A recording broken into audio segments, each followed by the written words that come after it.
Hey, what's up everybody?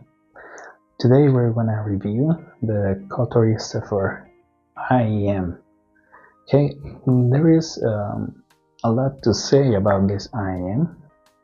To start with, this is a very natural and linear IEM sound signature. This is super interesting, and because of the price tag, this is awesome and unique, quite special in my opinion. So there's a lot to talk about. So yeah, let's jump into it, and let's start with the packaging and the unboxing experience, right?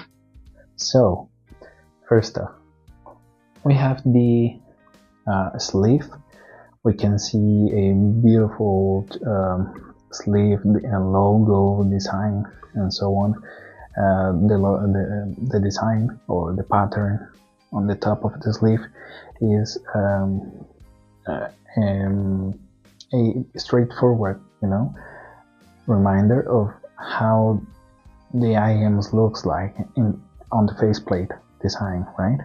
So if you turn back the sleeve, you will see all the specs of this IEM, and one of the most interesting things that I can see on this IEM is 1+1. The dynamic driver is titanium coated, and in my opinion, I am a huge fan of titanium coated because of KOS KSC75s. I know sometimes this type of drivers produces a sound with a tad of metallic timbre, but in my opinion this is quite unique, and I love this finished. And also it has a balanced armature Knowles, even despite the fact we don't know the Knowles serial number. The Knowles is a very well-known brand out there. Alright, so what else?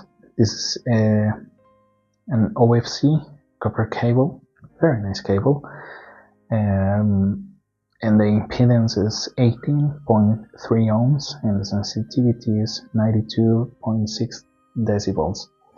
You will need at the very least a dongle deck. If you run this off a phone or from your laptop, you will get an 80% of the final sound, in my own opinion. So if you remove the sleeve, you will get the beautiful box. And in my opinion, sometimes some brands, like this is a kind of hit or miss, like black with black, but in this case, this brand achieved to get a proper distinction, despite the fact we have two black layers, like black logo, black font, and then a slightly lighter black, for the card box. So, but yeah, this is pretty awesome in my opinion. It looks elegant, sophisticated, I would say. So if you remove the top box cover, you will get the place where we have the case, which is a super awesome case, I would say. And on the right side, if you flip up the cover, you will get the user guide and the warranty card. And if you remove entirely that cover, underneath you will see the two shells and the ear tips in a really beautiful ear tips case. Yeah, so now let's talk about the the first and foremost, the case. The case is different. This is a combination of slightly metal and the plastic, a type of different plastic, and this like, I don't know, this type of plastic, rubber plastic, so it stores the IEM very well. This is like if you hold it in pressure and push up and push down, yeah, this is a push system to close it, and you have to pop that out to take off the IEMs. This is not like a like the other cases out there, right? And the finish, on the top of the case is super awesome and it's different. This is pocketable to a certain extent. This is really pocketable. And now the ear tips, if you notice, the ear tips have something unique in its own design, because all of them are large and in terms of height, but the white ones are wider than the black ones. This is for a reason. This is a special assortment of ear tips, in my humble opinion. Now, if you see the cable first, the cable is pretty and I like it a lot, but because of the chain slide and the Y splitter, in my opinion, this is worth the money for the cable. But if you remove those two things out, the cable, it does the job, but I would recommend to change the cable, to swap. Well, that is on you, on your own criteria, but if you don't want to, you don't have to. That is for sure. But yeah, it's thin. It's not so thin like the Tongxin Ola cable, but it is quite thin. But the chain slider, the logo, wow, awesome combination. But yeah, if you want to change it, you can do so for sure, because this is a little bit thin. And lastly, the shells. Wow, such an amazing faceplate finished right there. See the Kotori, the Zephyr on the other shell. And then this design, semi-custom design, the long nozzles, grill for the nozzles. This is awesome. So yeah, this is it for the unboxing experience. So now let's move on to the build. Why? So yeah, let's talk about the comfort of these IEMs. Like you already saw in the video, these have a long nozzle, so you might think, oh, this is gonna almost, ear violation. But no, if you put the IEMs in the right position, in the right place, you will get a perfect, and you heard that very well, perfect fit. This is a very perfect and secure fit, right? The long nozzle is sliding carefully into the ear canal, and this is the reason of the height of the ear tips, okay? Because this is a long nozzle, you have a longer ear tips. That way you are covering or preventing, the grill to get a lot of earbuds. These are panel liquid tips, a little bit taller than other ear tips, but this is I think a little bit shorter than the Kotori ear tips, but very nice. And you don't have to swap the ear tips if you don't want to. The ones that comes with the Kotori are more than adequate and perfectly fine for this. Only the cable, you can swap that out, right? So the shells are, beautiful shells. So yeah, this is it for the build and comfort wise. Metal faceplate, resin shell, right? A very good and nice resin shell. Okay. So yeah, let's now talk about the sound signature and how does this sound. Now you will see on the screen a graph of this Kotori Audio Zephyr, and the graph is unusual for this price tag. Okay, we have a linearity all the way down from the sub bass until the mid bass, and now the mids are almost pretty much the same, pretty much the same linearity. Then we have a slightly rising beyond 1 kHz until 2 kHz, and then again a sort of linearity. Then we have this on the mid treble and treble, In the area region, we have these valleys and these peaks, you know, here and there. You might think, oh no, this is gonna be a mess. But interestingly enough, for the price, wow, they did it marvelous, you know, wonderful. This reminds me the type of graph a little bit of the EPZ 520s, and because of the price, yeah, this is different. But yeah, the tuning in the end is made different from the EPZ, and also because of this dynamic driver, because the 520s are all 5BA set, but this is a combination 1+1, right? So I would say, yeah, these sound exactly the same, exactly as the graph states. You know, if you read the graph and you think probably this is gonna be plain with a little bit of, you know,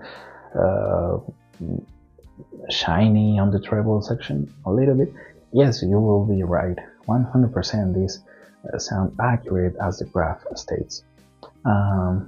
So yeah, let's start with the bass. Daft Punk, Lose Yourself to Dance. The hit is hard but faster at some point because of the titanium driver. It's not in the same way as the BA by any means. So I would say this is more a quality bass than a quantity bass. But the quantity is enough. Not for bass heads, obviously. You know, you get the quantity that you need, okay? So yeah, quality overall on the bass department. And then the mids, this is not bleeding by any means, so the mids are very well positioned. Female vocals, male vocals sound almost exactly the same on this. So until this point, a jack of all trades at some point, but this is more plain, okay? Feeling, a plain feeling, I mean.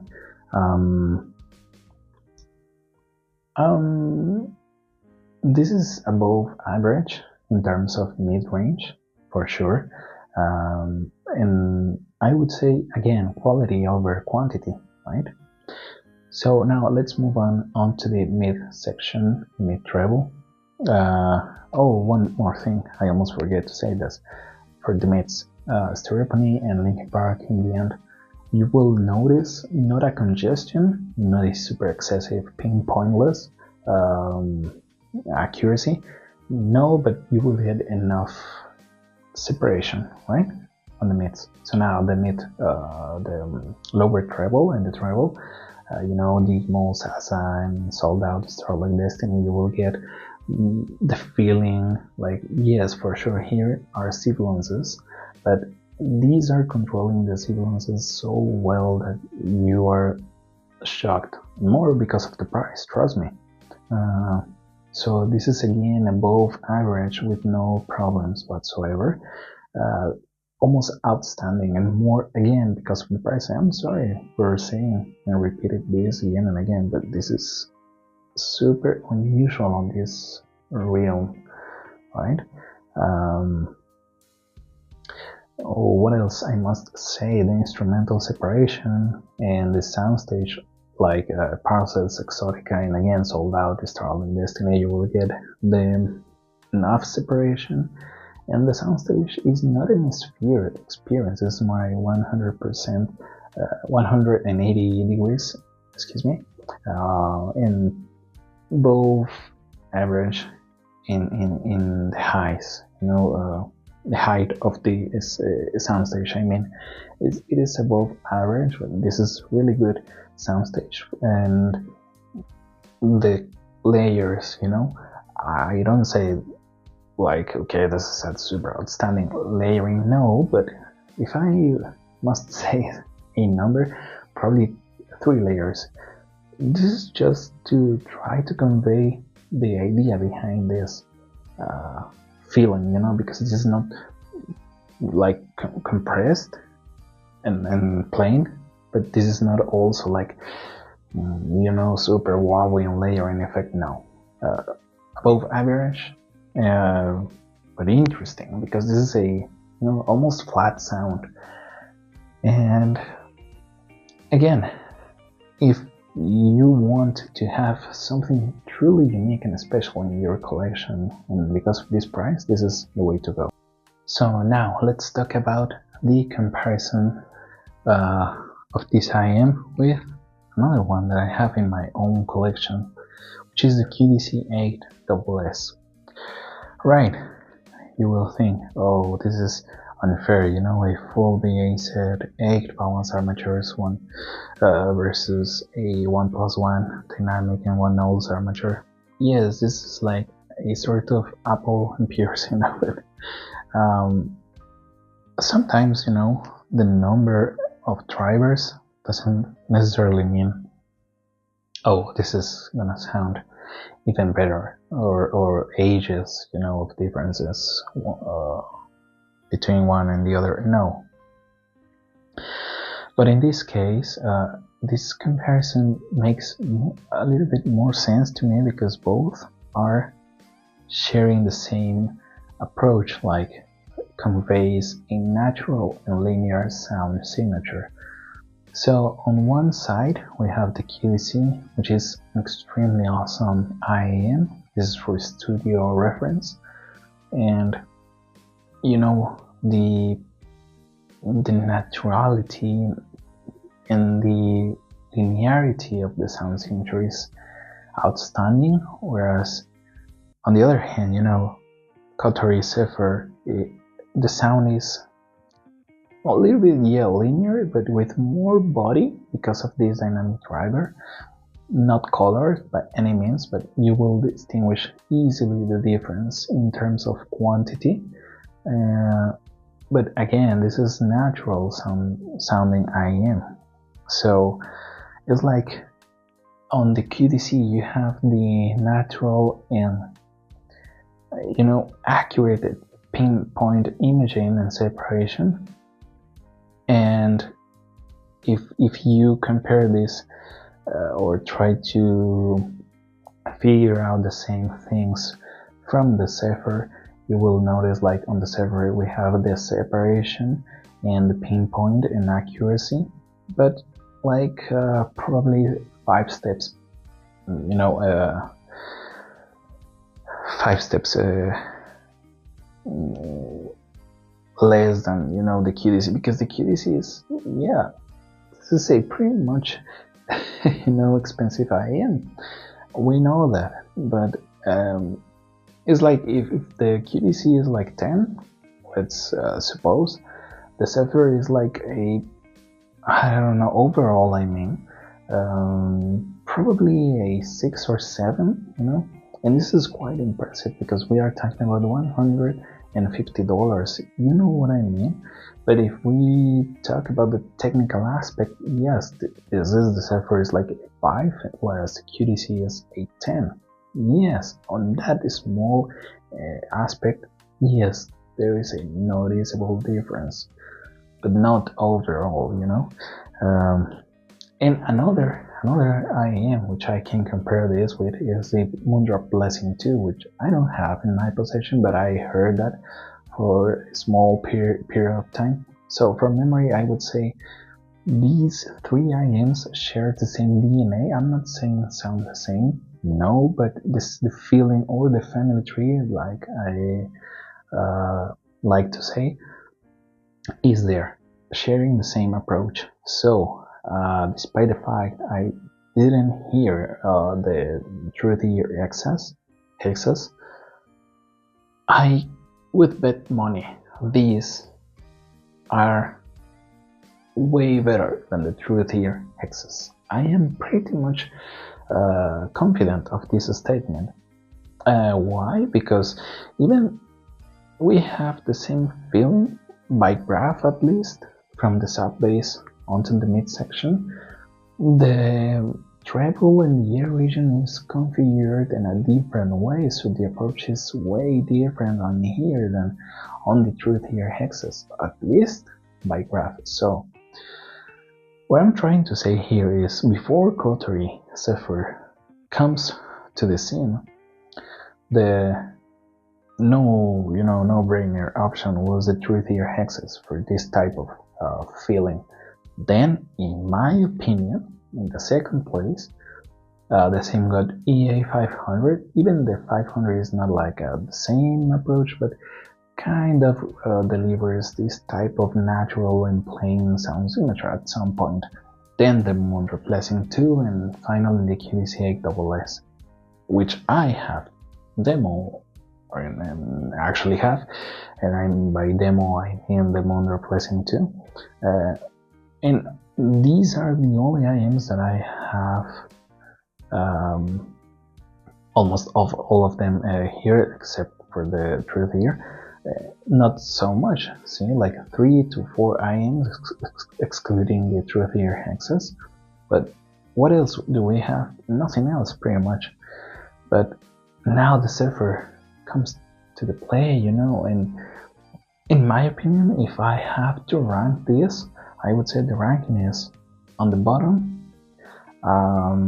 Probably the Semigot, yes. Then the truthier hexes. Then these ones, and finally the Moondrop Blessing and the QDC on top. So this is an awesome option for you. If you can afford this and buy it, this is a no-brainer. If you want a unique sound signature, but in a very nice execution, So Kotori Audio, well done here. Zephyr model is a home run in my opinion. So yeah, I don't have anything else to add to this review. So all I can say, these are a solid option, right? If you don't want to spend a lot of money, or if it is quite hard to get old models of IMs like the Blessing 2s, for example, man, this is all you need. So this is it for this video, and if you like this video, please give me a thumbs up and subscribe to my channel if you want to help this channel grows up. And also, if you have any question, any recommendation, or any criticism to my videos, to what I'm doing, or if there is any way to improve my reviews, please leave it down in the comment section, and I will be very happy to answer to your question, to attend to your criticism or comments or suggestions. And with all that being said, please take care, enjoy your music, and see you until the next video. Okay? See you soon.